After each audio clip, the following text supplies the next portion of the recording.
തദ്ദേശ തെരഞ്ഞെടുപ്പിൽ രണ്ടാം ഘട്ട വോട്ടെടുപ്പ് ഇനി 7 ജില്ലകളിലാണ് നടക്കേണ്ടത്. അവിടെ കൊട്ടിക്കലാശത്തിലേക്ക് ഈ മണിക്കൂറുകൾ എത്തുന്നു. അതേസമയം തെക്കൻ ജില്ലകളിലെ 7 ജില്ലകളിൽ വോട്ടെടുപ്പ് ഇപ്പോൾ 50% പിന്നിട്ടു എന്നതാണ് ഔദ്യോഗികമായ കണക്കുകൾ. പലയിടത്തും തിരക്ക് അനുഭവപ്പെടുന്നത്. ചില ബൂത്തുകളിൽ നേരത്തെയുള്ള ദൃശ്യങ്ങൾ ഉച്ചയോടുകൂടി തിരക്ക് കാണുന്നുണ്ടായിരുന്നില്ല. ഇപ്പോൾ വടക്കൻ കേരളത്തിലെ 7 ജില്ലകളിൽ അതിൻ്റെ പ്രചാരണം അന്തിമഘട്ടത്തിലേക്ക് എത്തുന്നു. പൂക്കോട്ടൂരിൽ ചെറിയൊരു സംഘർഷമുണ്ടായി. അതിൻ്റെ ദൃശ്യങ്ങളാണ് അല്പം മുമ്പ് നമ്മൾ കണ്ടത്. അരുൺ അമൃത നമുക്കൊപ്പം തുടരുന്നുണ്ട്.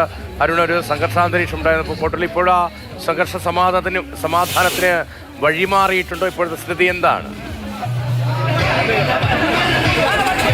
അതെ, അത്തരത്തിൽ മുതിർന്ന നേതാക്കളും ഇവിടുത്തെ നാട്ടുകാരൊക്കെ ഇടപെട്ട് തന്നെ ആ സംഘർഷത്തിന് ഒരു അയവ് വന്നിട്ടുണ്ട്. നേരത്തെ രതീഷ് സൂചിപ്പിച്ചതുപോലെ തന്നെയാണ് മലപ്പുറം ജില്ലയെ സംബന്ധിച്ച് രാഷ്ട്രീയപരമായി തന്നെ ഈ തെരഞ്ഞെടുപ്പിനെ കാണുന്നവരാണെങ്കിൽ പോലും ഈ പ്രചാരണവും കൊട്ടിക്കലാശവും ഒക്കെ വരുമ്പോൾ നോ കോംപ്രമൈസ് എന്നുള്ള തന്നെയാണ് നിലപാട്. ആവേശത്തിൽ ഒട്ടും കുറവുണ്ടാകാറില്ല.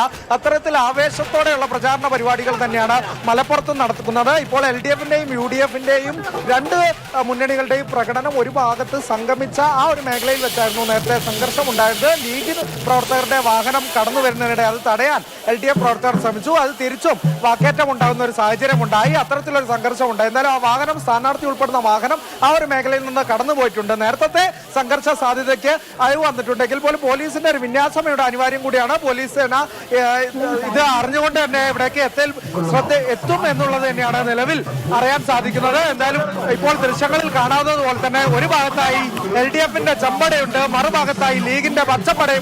അത്തരത്തിൽ പ്രചാരണം കൊഴുക്കുന്നു.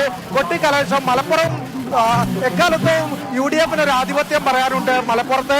അത് ഇത്തവണ മാറ്റി എഴുതുമെന്ന് അവകാശപ്പെടുകയാണ് LDF. അത്തരത്തിലുള്ള രാഷ്ട്രീയ പോരാട്ടം ഒരു ഭാഗത്ത് നിൽക്കുന്നു.